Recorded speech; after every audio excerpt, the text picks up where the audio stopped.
اب یہ ہمارے سارے مسائل کو حل کرے گا، ہمیں اپنے مسائل حل کرنے کے لیے کوئی ایفرٹس کرنے کی ضرورت نہیں ہے۔ تو ناظرین، پاپولیزم کو سب سے بہترین طریقے سے اگر کسی نے استعمال کیا ہے تو وہ پاکستان تحریک انصاف ہے۔ انہوں نے پاپولیزم کے ذریعے عوام کے سامنے جو نعرہ لگایا وہ مدینے کی ریاست کا نعرہ لگایا، 50 لاکھ گھر بنانے کا نعرہ لگایا، پھر انہوں نے 1 کروڑ نوکریاں دینے کا نعرہ لگایا۔ ناظرین، یہ تینوں ایک ایسے نعرے ہیں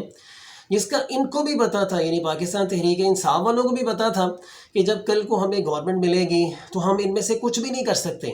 کوئی ایک بھی نعرہ ہم اسے مکمل نہیں کر سکتے۔ مثال کے طور پر اگر آپ 50 لاکھ گھر والا دیکھ لیں تو اگر 50 لاکھ آپ نے گھر بنانے ہیں تو تقریباً 1 سے 5 سالوں میں ہر سیکنڈ میں آپ کو 2-3 گھر بنانے پڑیں گے۔ تو مجھے آپ بتائیں ناظرین کہ کیا ہر 1 سیکنڈ میں 2-3 گھر بنائے جا سکتے ہیں؟ یعنی 50 لاکھ گھروں کا جو نعرہ تھا یہ پاپولیزم تھا۔ اس کے علاوہ جو مدینے کی ریاست بنانے کا نعرہ تھا یہ بھی پاپولیزم تھا، اور اس کے علاوہ 1 کروڑ جو نوکریاں دینی تھیں یہ بھی پاپولیزم تھا۔ تو پاپولیزم کے ذریعے ینگسٹرز کو انہوں نے اکٹھا کیا، جو نیو جنریشن تھی ان کو انہوں نے اکٹھا کیا، انہیں ایک نظریہ دے دیا اور اپنے پیچھے لگا لیا، ٹھیک ہے۔ اور اب دیکھ لیں ان کو 3-3.5-4 سال کا ٹینیور ملا۔ ان تینوں چیزوں کو کمپلیٹ کرنے کے لیے، ان تینوں بنیادی نعروں کو مکمل کرنے کے لیے پاکستان تحریک انصاف نے بھی کچھ نہیں کیا۔ تو پاکستان میں سب سے اچھے طریقے سے اگر پاپولیزم نظریے کو کسی نے استعمال کیا ہے عوام کو ایکسپلائٹ کرنے کے لیے تو وہ پاکستان تحریک انصاف ہے۔ ناظرین، ہم آگے بڑھتے ہیں، آپ کو ووٹرز کی اقسام بتاتا ہوں۔ یہ جو پاپولیزم ہمارے ہاں سیاستدان استعمال کرتے ہیں اس کی بھی ایک بنیادی وجہ ہے، اور وہ بنیادی وجہ یہ ہے کہ ہم ووٹرز ہی ٹھیک نہیں ہیں۔ جس طرح کا ووٹر ہوگا اسی حساب سے ہمارے سیاستدانوں کے نعرے ہوں گے۔ ہمارے سیاستدانوں کو سب کو پتہ ہوتا ہے کہ فلاں جو علاقے کے ووٹرز ہیں ان کی کس طرح کی نیچر ہے، فلاں علاقے کے جو ووٹرز ہیں ان کی کس طرح کی نیچر ہے، تو وہ جس علاقے میں جاتے ہیں اپنے ووٹرز کی نیچرز کے مطابق ہی وہ نعرے بناتے ہیں۔ تو ناظرین، جو پہلے نمبر پہ ووٹرز ہیں پاکستان میں، میں سمجھتا ہوں کہ جن کی تعداد 90 سے 92% ہوگی، 90% تو لازمی ہوگی، وہ ہیں کم معلومات والے ووٹرز، یعنی جن کو اتنی معلومات بھی نہیں ہوتی کہ ہم نے ووٹ جس دن ڈالنا ہے تو ہم نے کہاں جا کے ووٹ ڈالنا ہے، ہمیں اپنی پرچی ہم کہاں سے لیں گے، ہم نے اپنے نام کا اندراج کہاں پہ کروانا ہے، اور سب کچھ کرنے کے بعد جب وہ ووٹ ڈالنے کے لیے اندر جائیں گے تو ان کو یہاں تک بھی پتہ نہیں ہوگا کہ ہم نے جو وہ انک لگوانی ہے تو کس تھم پہ ہم نے انک لگوانی ہے، پھر ہم نے کس کو ووٹ ڈالنا ہے، وہ انہیں کسی چیز کا پتہ نہیں ہے۔ اچھا، وہ ووٹ کس بیس پہ ڈال رہے ہوتے ہیں؟ چونکہ میرے دوست سے کہہ دیا کہ فلاں کو ووٹ ڈال دیں، وہ کیا کہے گا اگر میں اس کو ووٹ جو ہے وہ نہیں ڈالوں گا؟ وہ اس بیس پہ ووٹ ڈالتے ہیں کہ میرا دوست فلاں کو ڈال رہا ہے لہٰذا میں بھی اس کو ڈال دیتا ہوں، شاید اچھا ہی ہوگا۔ یا یہ اس کو ووٹ ڈالتے ہیں جو ان کو گھروں سے لینے کے لیے آ جاتے ہیں، جو پہلے آ گیا ووٹ اس کو ڈال دیا جائے گا۔ بعض اس دن نخرے بھی کرتے ہیں کہ آپ ہمیں رکشے پہ کیوں لینے آ گئے، کار پہ لینے آئیں، کار پہ لینے آئیں گے تو ہم آپ کو ووٹ کاسٹ کریں گے۔ تو یہ کچھ ہمارے یہاں 90% ایسے لوگ ہیں جنہیں سیاست سے کوئی لینا دینا نہیں ہے،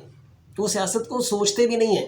ان کے بارے میں ان کے لیے ووٹ کی کوئی اہمیت نہیں ہے کہ جو ہم یہ کاسٹ کریں، کس کو کاسٹ کریں، ہمیں اسے کرنا بھی چاہیے یا نہیں کرنا چاہیے۔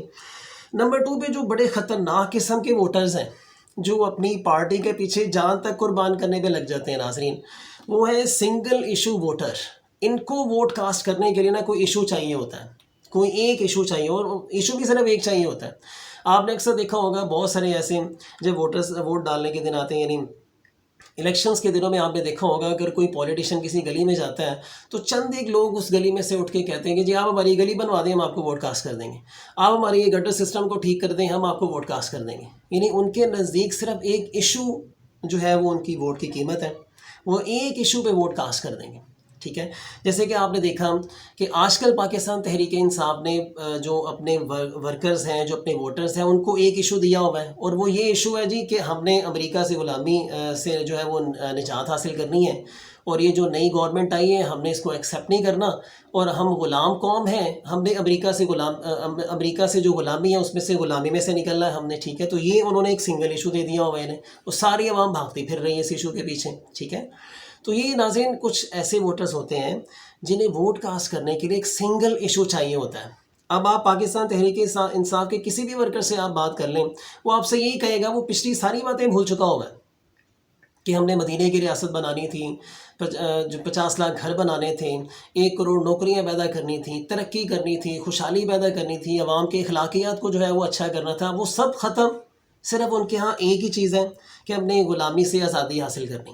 تو یہ ایک ایشو ان کو دے دیا گیا ہے۔ اور یہ ووٹرز ناظرین ایسے ووٹرز ہوتے ہیں کہ یہ اس قدر سٹکی ہوتے ہیں اپنی پارٹی کے ساتھ کہ اگر آپ ان کے ساتھ ان کی پارٹی کے اگینسٹ کوئی بھی بات کریں گے تو یہ آپ سے لڑ پڑیں گے، اپنی دوستیاں تک ختم کر دیں گے، ایون رشتہ داریاں تک ختم کر دیں گے۔ تو ہم سب کو یہ سوچنا چاہیے کہ ہم نے ان دو ٹائپس کے ووٹرز نہیں بننا، ہم نے انٹیلیجنٹ ووٹر بننا ہے، ہم نے کوئی ایسا ووٹر بننا ہے جو سوچ سمجھ کے اپنا ووٹ ڈالنے والا ہو۔ یہ اس چیز پہ ووٹ نہ ڈالے کہ چونکہ یہ عمران خان صاحب کی طرف سے ہمارے علاقے میں بندہ کھڑا ہوا لہٰذا میں نے اس کو ووٹ کاسٹ کرنا ہے، یا یہ نواز شریف کی طرف سے بندہ کھڑا ہوا میں نے اس کو ووٹ کاسٹ کرنا ہے۔ ہم سب نے کیا کرنا ہے، اپنے اپنے علاقے میں ان لوگوں کو ووٹ کاسٹ کرنا ہے جو ہمارے ووٹ کے اہل ہیں، جو واقعتاً ہمارے علاقے کے مسائل کو جو ہے وہ حل کریں گے۔ جب ہم سب پاکستانی ایسا کرنا سٹارٹ کر دیں گے تو آپ دیکھیے گا تبدیلی تب آئے گی۔ تبدیلی کسی ایک بندے سے نہیں آنی، یہاں پر تبدیلی ہم سب کے مل کر ایک مجموعی جو ہماری ایفرٹ ہے اس سے ہمارے یہاں تبدیلی آئے گی۔ تو ناظرین میں نے آپ سے ان 3 ٹرمز کو کوشش کی ہے کہ میں آپ سے اسے اچھے طریقے سے شیئر کروں، اور آپ نے لازمی کوشش کرنی ہے کہ آپ نے بذات خود بھی اسے گوگل سے سرچ کرنا ہے اور پھر اپنے آس پاس کے لوگوں کو اس سے جو ہے وہ آگاہ کرنا ہے۔ اپنا اور اپنے آس پاس کے لوگوں کا بہت سارا خیال رکھیے گا۔ اللہ حافظ۔